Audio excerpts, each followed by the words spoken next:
Amém, irmãs? Vou tirar a máscara, me permitam, por favor, né? Porque senão a gente não consegue falar, a gente vai ficar abafado, né? Primeiramente, graça e paz. Eu sempre fico muito feliz, muito satisfeita de voltar sempre nessa casa. Foi aqui que eu conheci o Senhor Jesus e já vejo muitos rostinhos que eu conheço, outras irmãs que eu não conheço, mas é muito bom estar aqui podendo conversar com essa parte tão linda do corpo de Cristo, que são as mulheres, né, gente? Vamos ser sinceras, né? Nós somos muito especiais, bem planejadas pelo Senhor, né? O Senhor, Ele ama as mulheres, Ele ama aquilo que Ele propôs para nós mulheres. E o que eu quero, né, compartilhar com as irmãs, de acordo com aquilo que a Lorene, que a Viviane colocou, desde já agradeço também pelo convite, pela oportunidade. Eu sempre gosto muito de falar desse tema, porque tem a ver com a minha profissão, e eu acho que dentro dessa temática nós precisamos voltar os nossos olhares não somente para aquilo que a ciência nos diz, mas nós como pessoas que seguem o Senhor Jesus, nós como discípulas de Jesus, nós precisamos voltar também e procurar saber o que o Senhor pensa a respeito disso. E é o que eu queria conversar com as irmãs aqui hoje, né? Colocar esse tema de sexualidade, de vida sexual, até mesmo do casamento, isso dentro do casamento, né? O que o Senhor pensa a respeito disso em relação a alguns pontos. Porque se a gente for ver hoje, a gente tem muita informação na internet. A gente escuta muita coisa, aprende muita coisa, a informação ela é uma informação que vem muito fácil, mas nem tudo aquilo que nós ouvimos, que às vezes adentra nos nossos ouvidos, são coisas que são agradáveis aos ouvidos do Senhor também, né? Ao coração do Senhor, aos olhos do Senhor. Então eu queria conversar com as irmãs um pouquinho sobre isso, tá? E aí o primeiro ponto que eu queria destacar é que às vezes a gente confunde, né? Sexualidade, a palavra sexualidade com sexo, com vida sexual. A gente acha que tudo é a mesma coisa. E na verdade a sexualidade ela é um conceito muito mais amplo, é algo muito mais amplo que está muito além do sexo em si. O sexo é só uma partezinha da nossa sexualidade. Então, para que a gente abra a nossa mente, quando a gente vai falar de sexualidade feminina, eu não estou falando do ato em si, né? Dessa parte mais íntima nossa, mas eu estou falando de algo muito maior. O que é sexualidade? A sexualidade, eu posso definir ela como a forma com que eu me relaciono comigo mesmo e a forma com que eu me relaciono com as outras pessoas.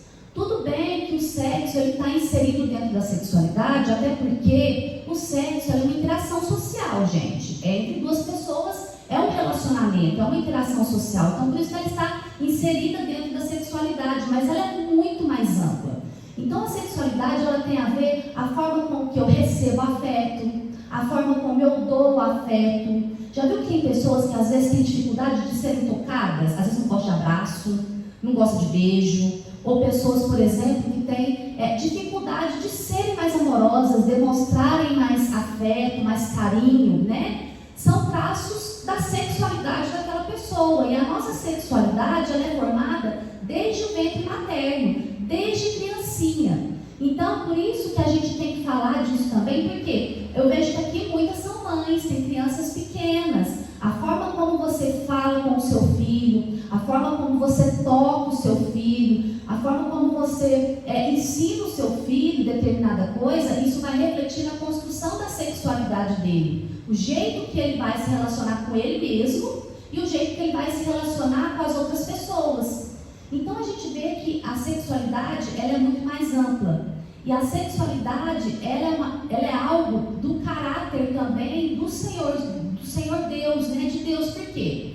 Lá antes da fundação do mundo, quando o Senhor estava lá, Ele, Deus, né, Deus Pai, Deus Filho, Jesus e Espírito Santo, naquela comunhão gostosa que estava lá os três, eles falaram assim, gente, isso aqui é tão bom a gente estar aqui junto, unido, essa comunhão, vamos aumentar a família? Eu estou achando que a gente precisa aumentar a família. O que Deus fez? Foi lá e criou um homem, a imagem e a semelhança dele. Para quê? Para aumentar a família, porque ele queria viver essa comunhão que ele tinha lá com o Espírito Santo e com Jesus, queria viver também com o homem.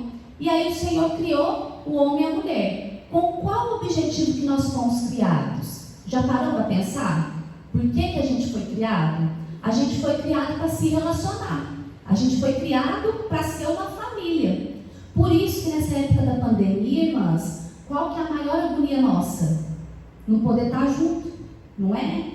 As irmãs tiveram essa dificuldade de quando ter que ficar isolada, ficar sem ver pai, mãe, sem ver os irmãos, reunindo online, cansa, né? Não quer ver mais computador na frente, celular na frente, não aguenta mais. Porque nós temos dentro da gente essa necessidade de se relacionar. Porque isso é uma característica do Senhor. E isso tem a ver com a nossa sexualidade. Então essa primeira parte que eu queria definir com as irmãs é para a gente abrir a nossa cabeça e pensar na sexualidade de uma forma bem mais ampla, tá? Então sexualidade é uma coisa, sexo, atividade sexual é outra. Sexo tem a ver com a sexualidade? Tem, porque é uma interação social, é um relacionamento. Mas ela é um pedacinho só da nossa sexualidade. Ela é muito mais ampla do que isso, né? E aí, a gente vê, né, eu coloquei aqui o texto, vamos abrir lá, irmãs, Gênesis 1, 26, de 26 até 31.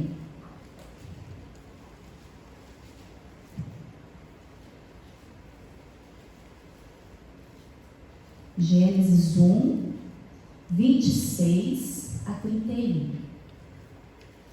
Amém? Amém? Lá diz assim, talvez a minha versão vai ser um pouquinho diferente das irmãs, tá? Porque eu uso a NVI. Aí lá está assim, então disse Deus, façamos o homem à nossa imagem, conforme a nossa semelhança. Domine ele sobre os peixes do mar, sobre as aves do céu, sobre os grandes animais de toda a terra e sobre todos os pequenos animais que se movem rentes ao chão. Criou Deus o homem à sua imagem, a imagem de Deus o criou. Homem e mulher os criou. Deus os abençoou e lhes disse, sejam férteis e multipliquem-se. Encham e subjuguem a terra. Domine sobre os peixes do mar, sobre as aves do céu, sobre todos os animais que se movem pela terra. Disse Deus, eis que dou a vocês todas as plantas que nascem em toda a terra e produzem sementes, e todas as árvores que dão frutos com sementes. Elas servirão de alimento para vocês. E dou todos os vegetais como alimento a tudo que tem em si fôlego de vida, a todos os grandes animais da terra, a todas as aves do céu e a todas as criaturas que se movem rente ao chão. E assim foi. E Deus viu tudo o que havia feito, e tudo havia ficado muito bom. Passaram-se a tarde e a manhã, esse foi o sexto dia. Eu gosto muito desse primeiro capítulo de Gênesis que fala da criação, porque eu acho que dessa passagem a gente tira tanto princípio do Senhor para a nossa vida, principalmente princípios a respeito dos relacionamentos, né? E aqui a gente vê o quê? Primeira coisa, o Senhor criou o homem e a mulher, imagem e semelhança. E uma das primeiras ordens que o Senhor dá quando Ele forma a mulher e o homem é: se multipliquem, né? Encha a terra, gente. E como que a gente enche a terra, gente? Né? Não tem outra forma da gente encher a terra sem ser através da atividade sexual. Então, qual que é a primeira coisa que a gente aprende? Foi Deus que criou o sexo. Foi Deus que criou. É algo do Senhor. Então, é algo que é para ser bênção para um casal. Só que antes, né, de Deus ter criado o sexo, o que Ele criou? Adão e Eva, e criou um relacionamento. Então, o sexo ele precede o relacionamento. Primeiro vem o relacionamento, primeiro veio a aliança de Adão e Eva, para depois vir, né, essa ordem do Senhor. Ó, se multiplica aí, faz um monte de filho e vamos encher essa terra. Vamos aumentar a família aí. Né? Então, a primeira coisa é que isso é algo do Senhor. A gente não pode atribuir isso a algo que é de Satanás, porque foi o Senhor que criou. Então, o Senhor criou o sexo. E tudo que Deus criou aqui no final, o que a gente viu? O Senhor viu para tudo isso que Ele tinha feito, Ele falou que era o quê? Muito bom. Então, o sexo ele é algo também criado pelo Senhor e é algo que tem que ser o quê? Muito bom. Ele é algo bom para o homem e para a mulher. Então, a gente tem outro princípio aí. Foi criado por Deus e ele é algo que tem que ser o quê? Muito bom. E uma coisa também que eu vejo nesse ponto é o quê? Que o sexo ele foi criado antes da queda do homem. Então, não é algo, por exemplo, é claro que existem os princípios relacionados a isso. Nós conhecemos todos. Acredito muito que eu aprendi aqui também isso, quais são os princípios de Deus para isso, né? Baseados na aliança, no matrimônio, a gente aprende aqui, aprendi aqui, né? Mas o que acontece? Às vezes a gente, até mesmo casado, acredita que o sexo é algo ainda sujo, algo que não é adequado, né? A gente tem às vezes essa visão, por quê? Porque há na palavra do Senhor também muitas orientações em relação a pecados sexuais. Até porque, na queda, uma das coisas, a primeira coisa que Adão e Eva perceberam é que eles estavam o quê? Nus. Isso apareceu também na sexualidade deles. Porque, gente, a sexualidade, essa energia sexual, essa força que a gente tem, ela é algo muito forte. Então, por isso que é um tipo de coisa que, se a gente não vigiar, a gente vai ter muito problema com essa área. Porque é algo que é muito forte na gente, a nossa sexualidade. Não tem como eu tirar isso do meu ser, né? Então a gente tem que acreditar que foi o Senhor que criou isso foi criado antes da queda do homem. É o diabo que faz essa bagunça danada com isso, né? Por causa da queda. Mas foi algo que foi criado antes, né?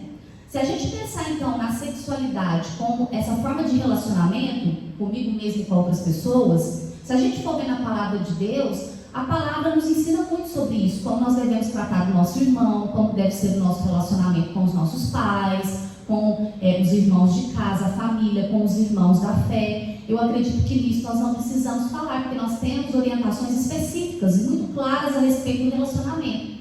Mas quando a gente chega para ver esse relacionamento, né, a nível conjugal, a nível de intimidade, infelizmente nós não temos coisas que são específicas e muito claras em relação a mandamentos e orientações dos apóstolos, do Senhor Jesus, em relação a algumas práticas sexuais. Vamos ser sinceros, a gente não tem. A gente tem algumas coisas que Paulo prega, né, que Paulo ensinou sobre a frequência, não ficar muito tempo, né, se privando de um do outro. Mas existem algumas coisas que nós temos o quê? De certa forma, vou dizer entre aspas, uma lacuna na palavra. Será que tal coisa é pecado? Eu usar produto erótico é pecado? Eu fazer tal coisa é pecado? Eu, se eu quiser ir para algum lugar, é pecado? A gente não tem isso, né? Paulo ou Pedro falando, olha, não façam isso o Senhor não gosta, isso o Senhor reprova. Nós não temos.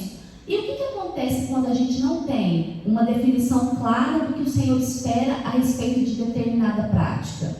Aí que está o problema, né? Porque o que pode acontecer? A gente tem um monte de fonte hoje com a internet, você entra no YouTube e digita lá o que você quer saber, tem gente que fala que pode, tem gente que fala que não pode, tem gente que fala que tem que ser assim, tem gente que fala que tem que ser assado. Opinião tem um monte de gente para dar, né? Mas como que a gente, nós, como discípulos, como mulheres de Deus, né? Nós podemos olhar para determinada coisa e sabermos se isso o Senhor se agrada ou se Ele não se agrada disso. Sendo que eu não tenho uma coisa específica na palavra a respeito disso. Depois eu vou dar exemplos, né? Vendo os princípios. Deus conta histórias para nos ensinar princípios, tá? Então, eu gosto muito do Velho Testamento nesse sentido. O Velho Testamento é um livro de histórias. Tem história de José, tem história de Ruth, tem história de Esther, tem história de um monte de gente. Através dessas histórias, o Senhor nos ensina princípios. Então, quando a gente não tem algo específico, dizendo um mandamento ali certeiro a respeito de determinada coisa, nós temos que nos atentar para os princípios que o Senhor nos ensinou na sua palavra, que estão ali, meio nas entrelinhas, ensinado ali, mas às vezes nada tão aberto, tão específico de mandamento, de doutrina, né, dos apóstolos, tá? Então, eu gostaria de aqui colocar primeiro para as irmãs, antes da gente discutir algumas coisas, quais são esses princípios que a gente pode se atentar para que a gente possa fazer boas escolhas que agradam o Senhor nessa área, né? E o primeiro princípio, eu queria que as irmãs abrissem, né? Está aí pertinho de onde a gente estava, Gênesis 1, 14 e 18. Gênesis 1, 14, 18.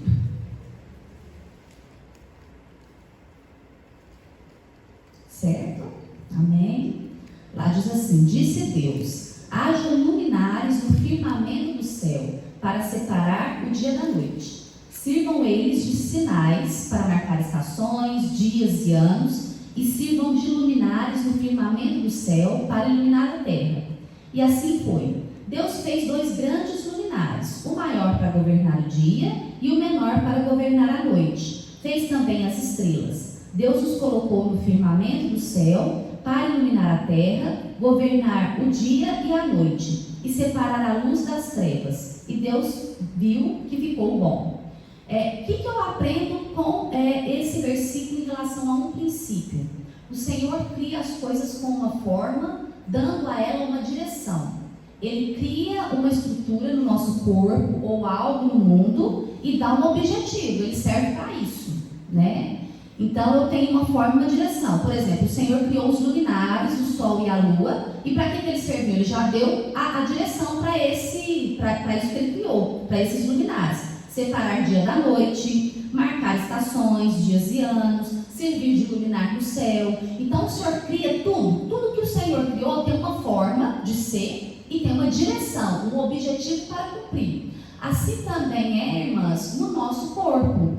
Tudo no nosso corpo, né? Eu sou fisioterapeuta, eu estudei o corpo humano. Então, eu entendo que cada um dos nossos órgãos, ele tem uma estrutura, ele tem uma forma, um jeito de ser, e ele tem uma função. O coração, ele tem aquele formatinho dele, para que ele serve? Ele bate o sangue, né? Vai batendo, levando o sangue para todo local. O pulmão está ali, ele se enche de ar, leva oxigênio para o sangue. Cada coisinha tem a sua forma e tem a sua direção.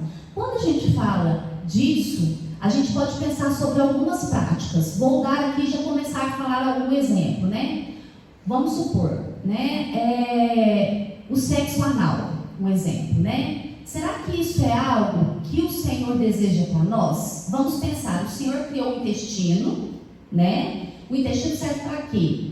Quando a gente come o alimento, ele vai passando por todo o tubo digestivo para quebrar esse alimento em pedaços bem pequenininhos que conseguem entrar na célula e servir de nutriente. Mas tem coisa no alimento que não serve para o nosso corpo. Isso tem que sair. Vai sair na forma de quê? De fezes. E qual que é o canal por onde vai sair? Vai sair depois, vai ser formado as fezes pelo intestino grosso, saindo pelo reto e pelo ânus. Essa foi a forma e essa foi a direção que o Senhor deu para esse determinado local do nosso corpo. Então, quando a gente pensa nesse tipo de prática, será que o Senhor, ele criou essa região do nosso corpo para esse tipo de prática? Né? Se eu pegar o princípio da forma e da direção, não é o quê? Adequado. O Senhor não criou essa estrutura para isso. Ele criou órgãos específicos para essa função, que são os nossos órgãos sexuais, né? Então aí, olha para você ver, se a gente toma esse princípio de forma e direção, é fácil a gente entender que aquilo que o Senhor, tudo que o Senhor criou tem um objetivo. Serve para isso, é para isso que eu devo usar, né? Tá? Então, esse é o primeiro princípio que eu vejo e que eu vejo nesse versículo, por exemplo. Mas se a gente lê o capítulo todo, né, de Gênesis 1, Gênesis 2, na criação ali, tem várias coisas que o Senhor nos mostra nesse sentido. Cada coisa que Ele criou tem um objetivo, tem uma função, tá? Outra coisa também, irmãs, que eu vejo que vai nos ajudar a fazer escolhas adequadas na vivência da nossa sexualidade é a gente ter peneiras. Eu falo que são peneiras. Então a gente eu coloco aqui 3 peneiras que a gente tem que passar. Aí eu quero fazer uma coisa diferente no meu casamento, né? Então eu vou passar pelas 3 peneiras. A primeira peneira, né? Não precisa abrir, não, caso as demais que já achar, mas tem Amós 3:3, tá? Lá fala assim: 2 pessoas andarão juntas se não tiverem de acordo. A primeira peneira é ter acordo entre os 2. Ah, eu quero fazer uma coisa diferente. O homem concorda, a mulher concorda, isso é de comum acordo dos 2. Passou na primeira peneira. Não é de acordo com um deles, não passou na primeira peneira, pode esquecer, deixa quieto, né? Então a primeira peneira é saber se os 2 estão de acordo. E aí, irmãs, eu falo algo do coração, porque eu sei que a gente que é mulher, a gente tem uma tendência de ceder muito forte. A gente não quer fazer certas coisas, mas às vezes a gente acaba fazendo isso em tudo na vida. Às vezes acaba fazendo para agradar, acaba fazendo para não criar atrito, acaba fazendo, tomando certas atitudes, né, para não criar um desconforto ali. E aí, né, passou na primeira, mas não passou, né, porque a gente às vezes não teve coragem de chegar e falar assim: eu não me sinto à vontade para isso.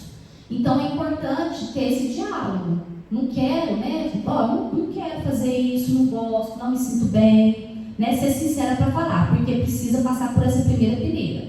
Passou por essa primeira peneira, aí nós temos a segunda peneira, né?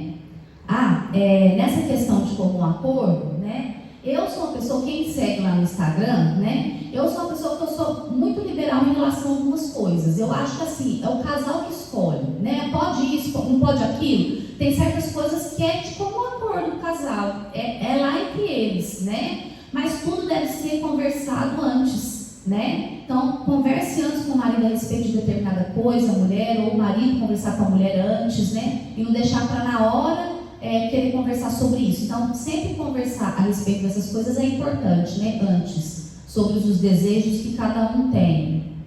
O segundo ponto, a segunda peneira, é o quê? Isso que eu vou propor, isso que eu quero fazer, vai trazer benefício para os dois, né? É algo que é benéfico para os dois? Vai trazer prazer para os dois? Não, vai ser para um só. Então, não vale.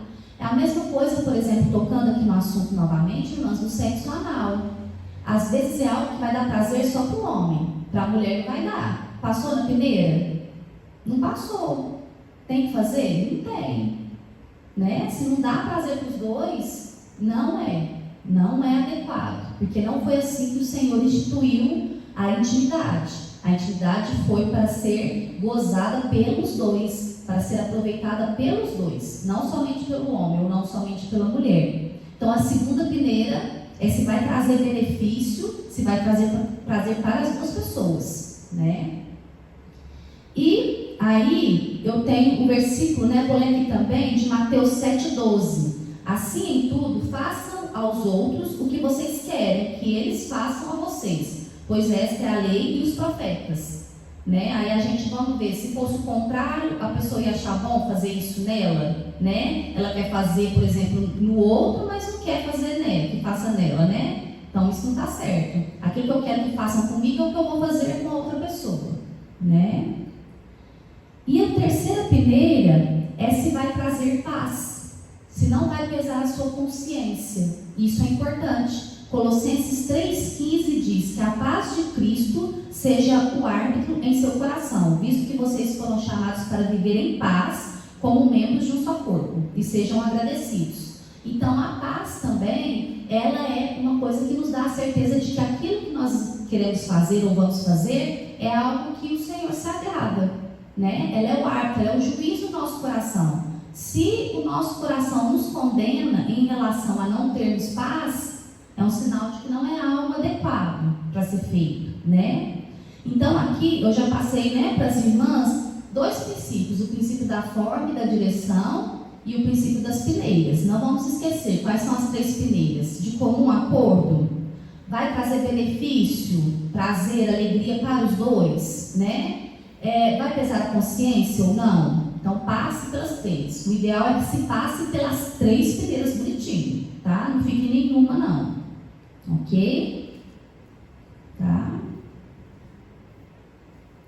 Outro versículo também sobre a questão da paz está lá em Romanos 14, 22 e 23. Lá diz assim, irmãs, assim, seja qual for o seu modo de crer a respeito dessas coisas, que isso permaneça entre você e Deus. Feliz é o homem que não se condena naquilo que aprova, mas aquele que tem dúvida é condenado se comer, porque não come com fé, e tudo que não provém de fé é pecado. Isso aqui Paulo estava falando sobre comer certos tipos de alimentos, né? Estava falando para os irmãos de Romanos, mas isso também tem a ver com outras coisas, não somente com a comida. Se no seu coração, na sua mente, né, determinado tipo de coisa que você quer fazer, isso para você é pecado, é algo que mancha, né, a sua santidade diante do Senhor, não deve ser feito. A fé que você tem é para você, né? Então também, se a sua consciência te acusa disso, não faça, porque isso você vai estar pecando se você acha que é errado e você faz, tá? E por último, o terceiro princípio, para que a gente possa discutir algumas coisas, irmãs, que eu queria colocar, explanar aqui, é sobre a mordomia do nosso corpo. O nosso corpo não é nosso, o nosso corpo, ele pertence ao Senhor. Nós somos mordomos de muitas coisas que o Senhor nos deu, da casa que Ele te deu, dos filhos que Ele te deu, do trabalho, né, do dinheiro que Ele te dá. Nós somos mordomos e o Senhor também nos deu um corpo e nós somos mordomos desse corpo, até porque Ele é templo do Espírito Santo, né? Então nós temos que pensar que nós devemos guardar o nosso corpo em relação a isso. O Senhor nos cobra isso também, né? Lá em 1 Tessalonicenses 4, 3, 8, vamos abrir esse texto, irmãs? 1 Tessalonicenses, capítulo 4, de 3 a 8.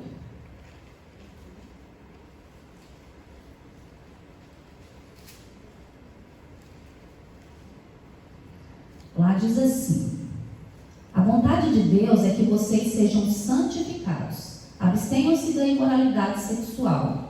Cada um saiba controlar o seu próprio corpo de maneira santa e honrosa, não dominado pela paixão de desejos desenfreados, como os pagãos que desconhecem a Deus.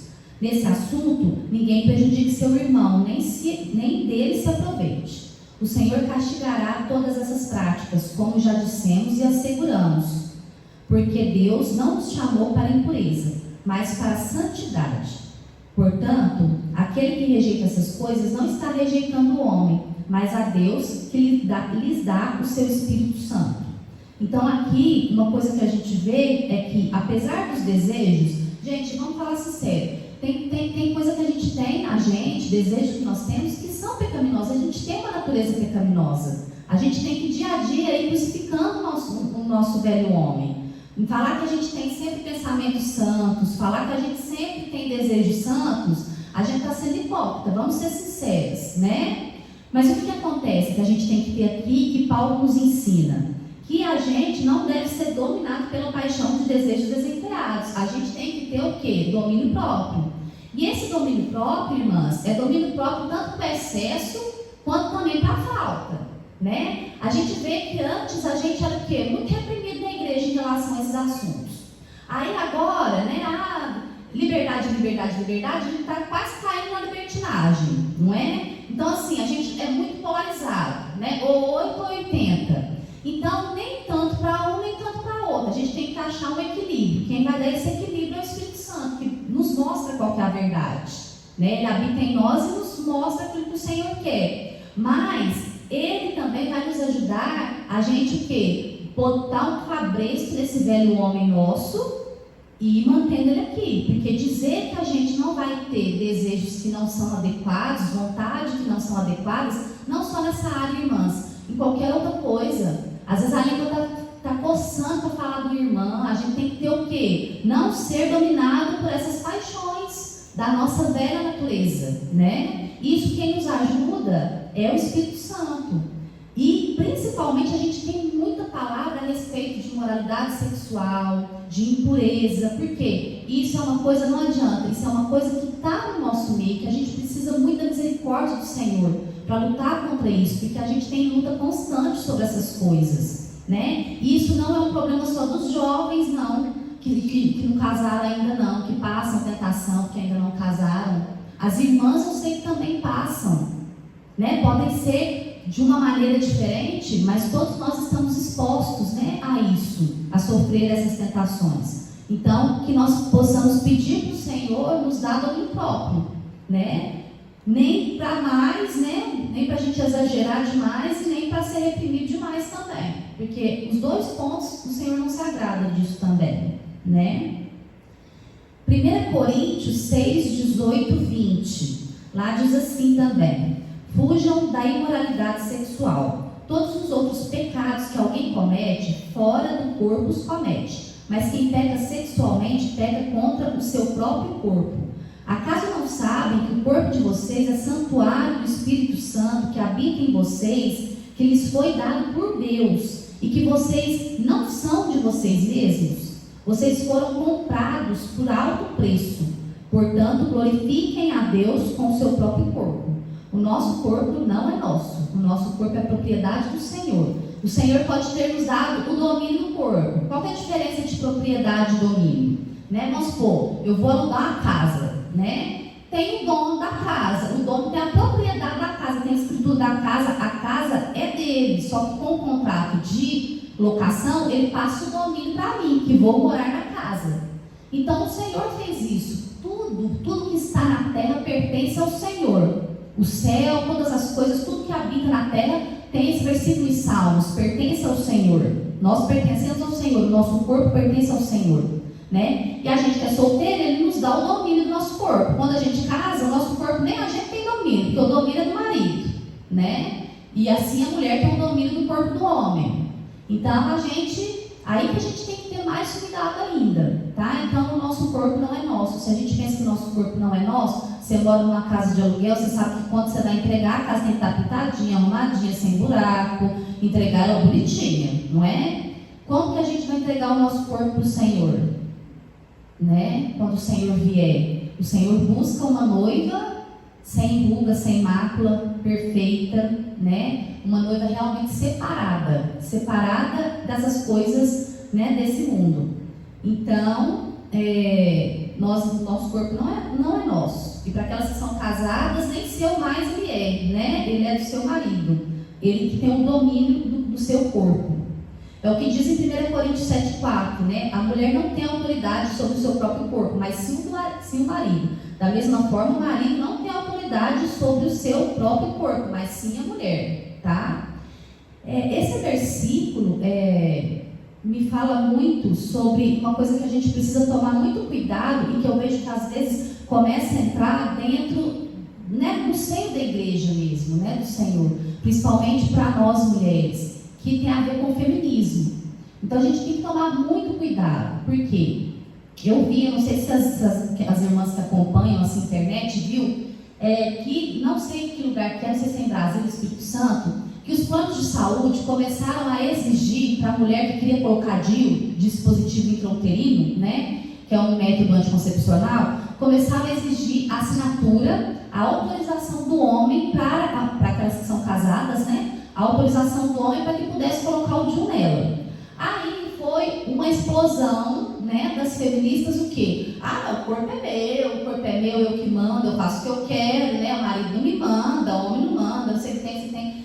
E aí eu falei assim, gente, mas não é o que a palavra nos ordena. Eu não vejo problema nenhum do marido assinar. Qual que é o problema do marido assinar? Primeiro, porque se você é casado e quer colocar um DIU, você deve ter conversado isso com o seu marido, em primeiro lugar. E ele deve ter concordado, você não vai colocar escondido dele, né? Até porque o planejamento familiar, a escolha de ter ou não filhos, ela é uma escolha do casal, né? O homem não pode ir lá e fazer uma vasectomia escondida da mulher, sendo que às vezes a mulher depois quer ter filhos também, se isso não foi discutido no casal. Tanto é que para a vasectomia também se pede autorização da mulher, a mulher tem que assinar autorizando o homem a fazer a vasectomia quando é casado, né? Mesma coisa na hora que a agulha tubar, se ligar as trompas, né? O homem tem que assinar também.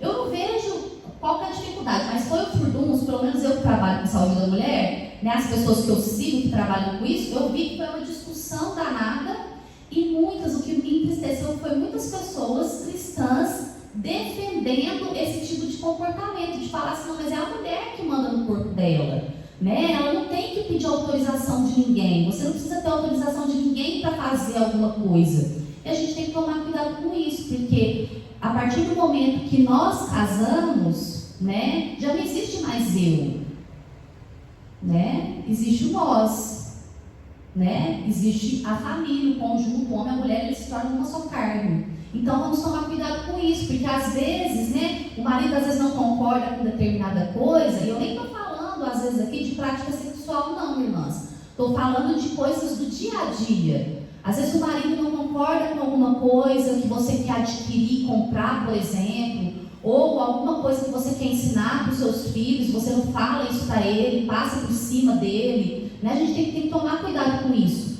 E isso tem a ver com a nossa sexualidade, não é a forma que a gente se relaciona, a sexualidade, com o outro e com a gente, né? Então vamos tomar cuidado com isso, porque isso é uma coisa que tem entrado na igreja e que a gente tem que tomar muito cuidado, porque o feminismo tira a mulher da posição que Deus a colocou. Tira. Querer competir com o homem. Nós somos iguais perante o Senhor, temos o mesmo valor, somos amados da mesma forma, homem e mulher, mas nós temos funções diferentes. Isso a gente não pode negar, que nós temos funções diferentes dos homens, né? E a função do homem é essa função de liderança. Não adianta. E olha para você ver o tanto. Gente, eu acho que assim, Deus é uma gracinha, né? Deus é perfeito demais. Porque a gente vê o princípio, né? Do Senhor, do nosso papel, até nos nossos órgãos sexuais. Sabiam disso? Até mais ou menos a 5ª semana de gestação, quando a gente vai olhar um ultrassom de criança, a Dani trabalha com ultrassom, já viu um monte de bebezinho, né, Dani? O que a gente vê? Não tem jeito de distinguir o sexo, porque é igualzinho homem e mulher, não dá para ver. Depois de certo tempo já começa a se diferenciar. Então aquele órgão do homem, ele começa a ser mais protuberante para fora, e o da mulher começa a imaginar a ser mais o que? Interno, para dentro. O que eu vejo nisso, né? O Senhor falando conosco através do jeito que Ele forma o nosso corpo. O homem é que inicia tudo. Tá? No homem essa questão de tomar a iniciativa, de ir para frente, de liderar, de ser o cabeça da casa, né? Até o órgão dele é mais para frente. O nosso é interno, né? Então olha para você ver, no órgão sexual a gente vê uma das funções do homem, e o homem que começa. Se o homem, por exemplo, não tem uma ereção, eu vou conseguir ter atividade sexual? Não tem. Se o homem não começa, olha para você ver, essa função de liderança do homem é importante. Isso se mostra até mesmo dentro do nosso corpo. Já as mulheres, elas são o quê? Mais para dentro. Sabia que o significado, né, no latim da palavra vagina significa bainha? Uma bainha de espada. De guardar a espada, né? Qual que é o nosso papel como mulher? Recepção, cuidado, guardar, não é isso? Essa é a função da mulher no lar? A mulher guarda os filhos, guarda a casa, guarda o marido, tem essa função de acolher, né? Até nos nossos órgãos sexuais o Senhor mostra qual que é a função de cada um, né? Olha como o Senhor é perfeito, até nisso o Senhor fala, né? Aí então, irmãs, tendo esses princípios, que eu falei para as irmãs, né, da forma e direção, as peneirinhas que a gente vai passar, e a questão da mordomia do corpo, né, que o Senhor nos dá, eu queria conversar com as irmãs a respeito de alguma coisa, né, de algumas práticas, que eu acho que a gente tem que olhar com um pouco de cuidado, pensando, né, no âmbito, claro, do casamento. Eu já falei um pouco sobre a questão do sexo anal, eu acho que ficou claro, né, para as irmãs a respeito disso, mas existem também outras práticas, e eu acho que a gente tem que pensar assim, o que motiva um casal querer fazer alguma coisa diferente? Não julgo, eu acho que tem que fazer alguma coisa diferente, de vez em quando, sair da rotina, né, porque eu acho que é importante para o casal, né, mas tudo tem um limite. Tudo tem que ter um equilíbrio, né? A gente não pode ficar dependente dessas coisas diferentes também não, né? Que eu vou falar. Mas assim, o que te motivou a querer fazer uma coisa diferente? Sabe qual que é o grande problema, principalmente dessas práticas? É que muitas das vezes a gente aprende, sabe sobre ela, através de coisas erradas. E aqui eu vou pontuar uma coisa que às vezes tem destruído casamentos, que é a pornografia. A pornografia, ela ensina um monte de coisa que quando a gente chega lá na vida real, a vida como ela não é nada daquilo.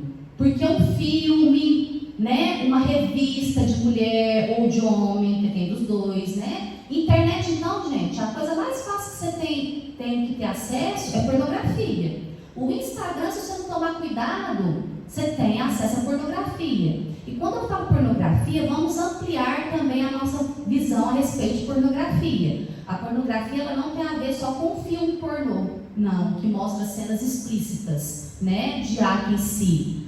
Mas, por exemplo, se eu tenho uma pessoa que tira foto de biquíni para mostrar, por exemplo, o corpo dela, mas a intenção de mostrar isso é para chamar a atenção, despertar desejo nas outras pessoas, isso é uma pornografia leve, mas é pornografia. Porque vai despertar um pensamento em outra pessoa que vai passar ali no feed, por exemplo, e ver aquilo ali. Ou pessoas que tiram foto em posturas, né, que não são tão adequadas, que são instintivas para pensar a respeito de alguma coisa, né, impura. E isso é um tipo de pornografia, uma pornografia mais leve, não é daquelas hard, mas né? Então, se a gente for ver, a gente não tomar cuidado, o olho da gente passa sobre essas coisas todos os dias, né? E a gente tem que tomar cuidado, porque às vezes eu olho para essas determinadas fotos, e isso, o que acontece? O homem que olha para aquela mulher com biquíni, ele vai querer encontrar, chega em casa, um corpo na mulher dele igual daquela mulher. Ou às vezes ele assiste um filme, né, e vê alguma coisa que é feita lá, ele vai querer fazer igualzinho tá ali em casa. E qual que é o problema? Que aquilo ali é tudo ficção. Aquilo ali não é a vida real. As coisas não são daquele jeito. E às vezes a gente começa a colocar práticas que a gente aprende naquele lugar, na pornografia, dentro dos nossos relacionamentos. Onde você acha que o povo inventou, gente? Sexo anal? Onde você acha que inventou isso? Foi vendo essas coisas, vindo dessas coisas. Aí a gente quer trazer isso para onde? Para o relacionamento. Porque não tem outro lugar. Aonde que inventaram que podia fazer dessa forma? Não tem outro lugar. Então a gente tem que tomar cuidado. Então, de onde vem essas referências? De onde vem essa motivação que eu tenho para fazer algo diferente, né, com o meu marido, no meu casamento? Tomar cuidado, porque dependendo da referência, a gente já não precisa nem discutir mais, já não é adequado, né? Então vamos tomar cuidado com isso. E é algo que a gente pode conversar, né? Sempre com o casal se conversar sobre isso. Outro ponto, irmãs, que eu queria colocar, que também é muito contraditório, é a respeito de sexo oral, carícias orais, né? O que acontece? A gente tem alguns versículos em Cantares, né, que colocam algumas coisas da Sulamita com Salomão, falando para apreciar do fruto. E aí tem algumas pessoas que falam que no original algumas palavras têm o significado mesmo dos órgãos genitais e tal, né? Tem muita gente que coloca dessa forma, né? A Bíblia, ela não estimula você a fazer e ela também não condena. A gente não tem nada, como que eu posso dizer, nada específico falando sobre isso, né? Mas o que eu penso? Vamos pensar no princípio da forma, né? E da direção. A nossa boca não foi criada para isso, para que se tenha relações por ela. O Senhor criou órgãos específicos para isso. Agora, nada impede que você, por exemplo, possa fazer carícias ou beijar, né, como papel de uma preliminar, por exemplo. Mas não terminar o ato ou colocar todo o ato em relação a isso. Isso não é adequado.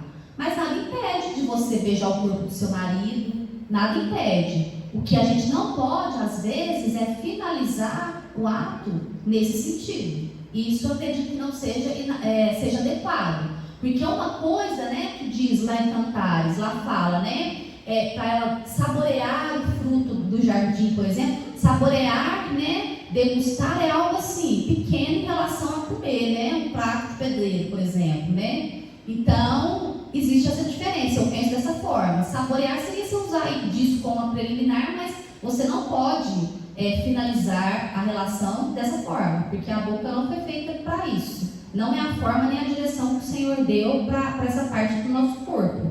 Isso é função de outros órgãos, né? Então a gente não deve substituir isso. Mas o que eu falei? Tem que ser de comum acordo. Tem mulher que não gosta, não faz. Tem homem que não gosta, não faz, né? E eu acho que é justo também, irmã, sendo bem sincera, assim, às vezes o homem ele pode pedir isso para a mulher, né? E às vezes se a mulher quiser pedir isso para o homem não quer fazer. Aí também não é justo, nós vamos sentar e conversar e falar assim, aí também não, né? Então tem que ser uma coisa que os dois aprovem nesse sentido. Não vejo nada de errado dessa forma que eu falei. Usar disso como uma preliminar, mas não focar a relação nesse sentido, né? Eu acho que isso não seria o adequado. Então, tomar cuidado, né? Onde a gente tem aprendido isso, onde a gente tem visto isso, né? Cuidado para a gente não manchar o leito, né, da sua casa com esse tipo de prática, né? Porque a pornografia, ela entra sem dó. E entra, gente, eu vi um vídeo, depois eu posso até compartilhar no meu perfil, gente que tem menino pequeno, toma muito cuidado. muito cuidado com o celular, porque as crianças estão sendo bombardeadas com pornografia já desde pequenas. Desde pequenas. Então, às vezes, assim, quem é mãe, o filho tem um tablet, um celular, nossa, assim, seja chato mesmo. Seja chato para ver o que seu filho, sua filha está vendo ali. Desde pequeno. Eles são muito espertos, sabem mexer melhor que a gente em tablet e em celular. Então, tomar cuidado, porque às vezes a exposição que essa criança tem já começa desde pequeno. E a pornografia, ela tem um efeito muito destrutivo na mente. Ela impregna na mente, ela é que nem cocaína, que nem maconha, que nem vício. Ela é um vício. Então, é um processo de libertação que o Senhor faz, é um processo de libertação de um vício, de uma droga. É desse jeito. Existem artigos científicos que mostram que a pornografia é um vício comparado com o vício da cocaína. Então, olha para você ver, já expôs aí seu filho, é a mesma coisa que você está dando uma cocaína para ele já desde pequeno. E o problema maior da pornografia é o quê? Você começa vendo figura, vendo foto. Daqui a pouquinho ele não te satisfaz mais. Você vai buscar uma coisa um pouquinho mais pesada. Aí você vai para algo mais pesado. Aí passa um tempo, aquilo ali te satura. Aquilo lá mais não te satisfaz. Você vai querer cada vez mais pesado. É que nem droga. Você começa às vezes com maconha, passa para cocaína, depois vai para crack. Porque aquilo ali já não te satisfaz mais. Você precisa de uma droga maior, de um efeito maior. A pornografia é dessa forma. Né? Então vamos tomar cuidado com isso também. E outra coisa também que sempre me perguntam a respeito disso, né, dessa área, é se haveria problemas, por exemplo, de casais cristãos, né, irem em motel, por exemplo. Né? É uma coisa que me perguntam também. O que eu penso? Eu acho que não tem importância você, por exemplo, ir para outros locais, fazer coisas diferentes, como se fosse uma lua de mel. Eu só acho que o motel não é um local muito adequado. Por quê? Quantos adultérios tiveram ali? Quantas fornicações? Quantas pessoas pecaram ali, né? Quantas famílias foram destruídas naquele leito? Você vai deitar naquele leito do seu marido? Né? Você que tem o Espírito Santo? Mas eu queria fazer uma coisa diferente. Não tem nada contra coisa diferente. Eu queria ter uma banheira. Vai para o hotel, gente. Vai para o hotel. Pega um hotel, uma suíte top mesmo, né? Vou passar 3 dias lá no hotel. Nossa, melhor ainda, gente. Cafézinho da manhã, gostosinho, né? Faz uma segunda lua de mel, vai para um hotel bem top. Mas eu acho que não convém, né? Não convém para a gente frequentar esse tipo de lugar, né? A gente também não tem uma definição clara na palavra sobre isso. Mas se a gente for olhar o nosso corpo como templo do Espírito Santo, né? Eu não vou colocar o Espírito Santo deitado numa cama dessa, né? Tá vendo como a gente vê os princípios nos ajudam a tomar as decisões, né, de uma maneira mais sábia, mais correta, né? É importante também. Outra coisa que eu vi, até foi hoje que eu vi de um pastor, na verdade nem sei se é pastor, é um cara lá no Instagram que eu sigo, ele fala muito de casamento, ele é cristão. E aí perguntaram para ele se teria problema do marido ou da mulher, assim, por exemplo, mandar nudes. Os irmãos sabem o que é nude, né? Foto pelada, parecendo partes do corpo, né? O que eu penso? Eu acho que a gente tem que tomar muito cuidado, irmãs, se isso aí vazar. E corre um risco muito grande de isso aí vazar. Alguém pegar a criança, falar com o celular, manda a foto sem querer pro tio, pro grupo da família, sei lá. Então a gente tem que tomar cuidado com isso. Eu vejo problema, né, de você querer fazer alguma coisinha, mandar uma mensagenzinha, escreve texto, né, grava um áudio, né, mas às vezes foto é uma coisa assim, que é muito perigosa. Foto, vídeo, gravar, né, um momento de intimidade, por exemplo. Eu acho que isso é muito perigoso porque corre o risco de vazar. E às vezes tem gente que tem uma cicatriz no local, tem uma tatuagem, por exemplo, alguma coisa que identifica facilmente a pessoa. Então a gente se expõe muito, né? Eu acho que também não convém. Mas é uma coisa assim, você tem que pensar nos riscos, né, e nos benefícios. Eu acredito que o risco é muito maior, não vale a pena. Você quer fazer uma coisa, manda uma mensaginha, né, com a mensagem assim, no dia de trabalho, que ele está lá no trabalho, manda um áudio, né? Toma cuidado com foto assim, mais exposta, né? Então, cuidado. E por último, o último ponto que eu acho que também, irmãs, são pontos que são assim, bem discutíveis, né? É o uso de produtos, né? que acontece? Eu não vejo problema. Tanto é que eu até oriento alguns pacientes em usarem, né, produtos eróticos. É claro que você tem que saber escolher, tem muita coisa ruim, né? Você tem que saber escolher. Mas o que a gente tem que tomar cuidado com essas práticas, com esse uso? Eu não posso ficar dependente disso. Se o meu prazer depender de eu usar um determinado produto ou de eu fazer determinada técnica, né? Eu sempre, para conseguir ter prazer, eu depender disso, isso não é liberdade, isso já é escravidão. Eu fico escrava daquilo ali para eu poder me sentir satisfeita.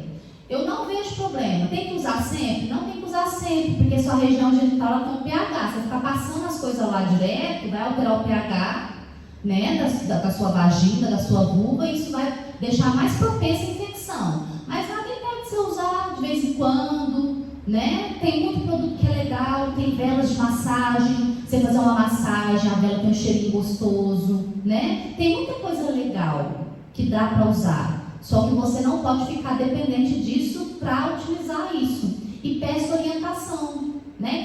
Quem quiser conversar comigo sobre isso, né? Eu não usei, eu queria usar, o que você orienta? Né? Que tipo de produto talvez possa usar que não vai me trazer malefício, né, para minha região? Porque, gente, até para escolher a marca é importante. A gente que, por exemplo, nunca usou, vai comprar qualquer marca, é a mesma coisa. Você vai comprar um creme, né, anti-rugas, por exemplo, ou um creme de corpo. Você tem várias marcas. Você tem La Roche, os cremes da La Roche é mais caro. Você tem cremes aí de marcas que são boas. E você tem Monange.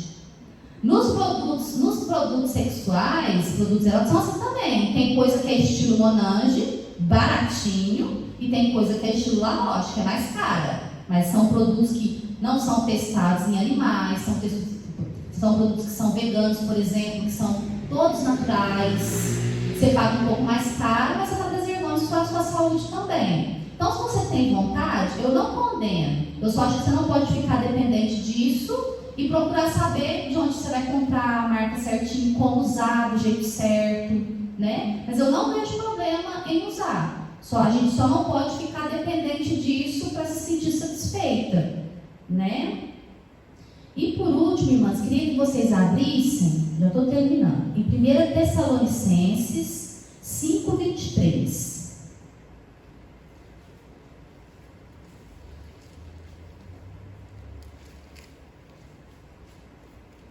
1 Tessalonicenses, capítulo 5, versículo 23. Eu gosto muito, muito mesmo desse versículo. Ele fala assim: que o próprio Deus da paz os santifique inteiramente, que todo o espírito, alma e corpo de vocês sejam preservados irrepreensíveis na vinda de nosso Senhor Jesus Cristo. Eu gosto muito desse versículo de Paulo, primeiro porque ele nos mostra que nós somos um ser composto por 3 dimensões. Nós temos espírito, nós temos alma e nós temos corpo. E a gente que é cristão, vamos ser sinceros, a gente tem uma tendência de supervalorizar. Não estou falando que a gente não tem que buscar Deus, que a gente não tem que ler a Bíblia, que a gente não tem que orar, não estou falando isso não. Mas às vezes a gente cuida muito mais do nosso espírito, deixa a nossa alma de lado, o corpo então nem se fala, né? E o que Paulo diz? Que o Senhor nos santifica o quê? Inteiramente no espírito, na alma e no corpo. Tanto é que ele coloca aqui, ó, que o seu espírito, a sua alma e o corpo sejam preservados irrepreensíveis.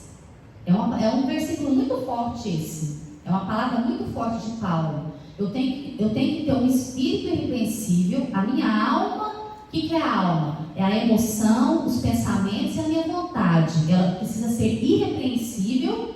E o meu corpo também precisa ser irrepreensível, ser mostrado irrepreensível quando o Senhor vier nos buscar. E isso tem a ver com o jeito que a gente cuida do nosso corpo. Cuida da nossa saúde íntima, cuida da nossa saúde geral. Se eu tomo banho direitinho, se eu cuido da limpeza do meu corpo direitinho, se eu cuido do meu cabelo, se eu cuido de tudo. O nosso corpo não é nosso, nós temos que cuidar bem.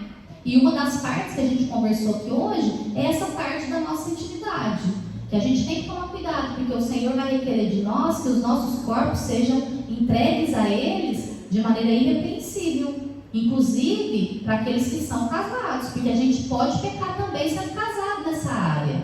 Não é só jovem que não é casado que pode errar nessa área, porque não é casado ainda. e não pode ter uma vida sexual ativa. Mas às vezes tem muito casal que peca nessa área por falta de conhecimento, né? Então que o Senhor ele possa encontrar em nós esse espírito, essa alma e esse corpo irrepreensível quando ele vier nos buscar. Que esse processo de santificação que a gente caminha até o Senhor chegar, ele possa ser um caminho. A gente sabe que é difícil, que não é fácil, né, irmãs? Não é fácil, mas que a gente possa ter a ajuda do Espírito Santo para isso, porque é só com a ajuda do Espírito Santo que a gente consegue ser santo, né? Vamos orar? Vamos orar e pedir isso para o Senhor, para que esse versículo aqui faça parte, a gente sempre se lembre dele no nosso coração, que a gente tem que manter o nosso espírito, a nossa alma, o nosso corpo santificados e irrepreensíveis diante do Senhor. Feche os olhos. Feche os olhos, começa a pensar, não sei se você é casada, se você é noiva, se você é solteira. Não sei se o Senhor falou com você essa noite, né? Se o Senhor trouxe à sua memória alguma coisa. Saiba que, apesar de qualquer coisa, o Senhor está perto. O Senhor está perto para trazer perdão, o Senhor está perto para trazer restauração. O Senhor não está longe, o Senhor está perto. E começa a pedir para Ele ajuda nisso. Se é uma área que você tem dificuldade, né, peça ajuda. Talvez o seu caso não é uma dificuldade em relação ao excesso, mas às vezes a sua dificuldade é em relação à falta. Já não tem desejo, se deixar já não quer ter relações mais, não quer ter momentos de intimidade mais com o marido. Peça ao Senhor, por mais que às vezes a menopausa ela possa ser um momento ali que os hormônios se alteram, tudo, mas o Espírito Santo é capaz de trazer isso para a sua vida novamente, né? Peça para o Senhor, restaura isso na minha vida, Senhor, restaura o desejo, restaura essa vontade, restaura aquilo que eu sentia no início do casamento, aquela coisa boa que tinha. Pede para o Senhor restaurar. O Senhor ele é poderoso para trazer restauração para a sua vida também. Senhor, obrigado, Jesus. Obrigado porque, como nós cantamos aqui, o nosso descanso é nos teus braços, os teus braços que foram abertos naquela cruz, Pai. Muito obrigada, Jesus, por você ter se esvaziado de toda a sua glória, de todo o seu resplendor, para vir aqui habitar num corpo igual ao nosso. Então, o Senhor sabe o que a gente passa todo dia, Senhor, porque o Senhor viveu num corpo igual ao nosso. E nós cremos que o Senhor é o perfeito sumo sacerdote, aquele que pode nos socorrer nas nossas tentações, nas nossas dificuldades. Então eu peço por cada uma das minhas irmãs que está aqui, Pai, olha para o coração, sonda o coração de cada uma, Senhor. O Senhor sabe das dificuldades, daquelas que ainda não se casaram, das tentações, das dificuldades, daquelas que já são casadas, Senhor. São tantos estresses, às vezes no casamento, Senhor, com criação de filhos, é tanta coisa, Pai.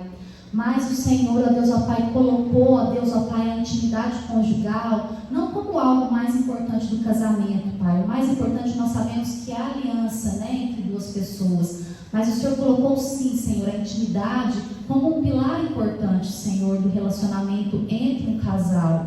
Então o que eu quero pedir aqui, Senhor, é que através desse versículo último, Senhor, que nós lemos, ó Deus, que o Senhor nos pede que a gente nos santifique de maneira inteira, completa, no nosso espírito, na nossa alma, no nosso corpo, que a gente apresente Ele irrepreensível diante do Senhor, santo, separado, Pai, para o Senhor. Eu peço que isso seja realidade, Pai, na vida das minhas irmãs. Eu profetizo isso na vida das minhas irmãs, Pai. Restauração, Senhor. Restauração de desejo, restauração de vontades, restauração de pensamentos bons a respeito do relacionamento dela. Ó Pai, restauração, ó Deus, ó Pai, dos desejos conforme a Tua vontade, equilíbrio, Senhor, moderação, domínio próprio, Pai, o fruto do Teu Espírito Santo sobre a vida das minhas irmãs, ó Pai, para que elas vivam a sexualidade dela, vivam o relacionamento conjugal dela, Pai, de maneira plena, Senhor, de maneira feliz, conforme aquilo que o Senhor designou, ó Pai, para cada uma delas. Nós te agradecemos porque o Senhor se preocupa conosco, ó Pai, em todas as áreas da nossa vida, inclusive essa, que nós possamos olhar com carinho para isso, sabendo que o Senhor, ó Deus, se preocupa com isso, e sabendo que o Senhor é poderoso para agir nas nossas vidas em relação a tudo isso que nós conversamos, Pai. Continua a tua obra de santificação na vida das minhas irmãs. Abençoe esse ministério, ó Pai, a liderança dessa casa. Nós abençoamos, ó Deus, para que essas mulheres elas sejam frutíferas, Senhor, em Ti, produzindo frutos, ó Deus, em nome de Jesus. Nós te agradecemos, Pai. Amém. Amém, irmãs. Obrigada, viu?